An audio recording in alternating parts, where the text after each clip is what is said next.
श्रीमद् भगवद गीता के प्रथम अध्याय अर्जुन विषादयोग के 6 श्लोक में दुर्योधन द्रोणाचार्य से पांडव सेना के प्रमुख वीर योद्धाओं का वर्णन कर रहा है। युधामन्युष्ट विक्रांत उत्तमौजाश्च वीर्यवान, सौभद्रो द्रौपदयाश्च सर्व एव महारथा।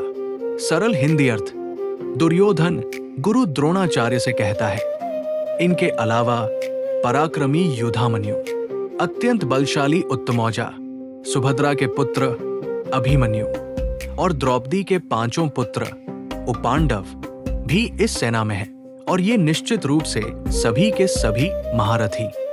विस्तृत विश्लेषण और गहरा अर्थ। इस श्लोक में दुर्योधन पांडव सेना के उन शूरवीरों का नाम ले रहा है जो अर्जुन के समान ही रथ युद्ध में निपुण थे। इसे हम 3 मुख्य मनोवैज्ञानिक और कूटनीतिक बिंदुओं में समझ सकते हैं। 1. युवा पीढ़ी का खौफ। अभिमन्यु और द्रौपदी के पुत्र दुर्योधन केवल पांडवों, अर्जुन, भीम आदि से नहीं डर रहा था, बल्कि उसे पांडवों की युवा पीढ़ी से भी खौफ था। सौभद्रो, अभिमन्यु ने स्वयं श्री कृष्ण और अर्जुन से युद्ध कला सीखी थी। वही द्रौपदी के 5 पुत्र भी अपने पिताओं के समान ही शक्तिशाली थे। दुर्योधन गुरु द्रोण को ये जता रहा है कि पांडवों की केवल वर्तमान पीढ़ी ही नहीं, बल्कि अगली पीढ़ी भी हमारे लिए बहुत बड़ा खतरा है। 2. युधामन्यु और उत्तमौजा का विशेष उल्लेख।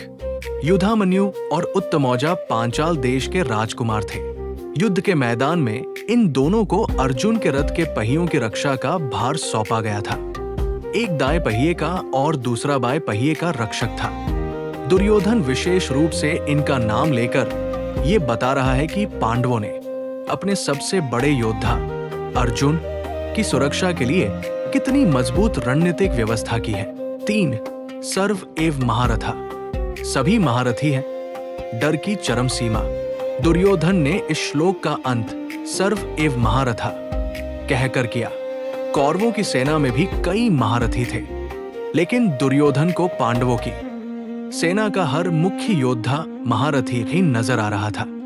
जब इंसान का आत्मविश्वास टूटता है और डर हावी होता है, तो उसे अपने दुश्मन की हर चाल और हर सिपाही अजेय लगने लगता है।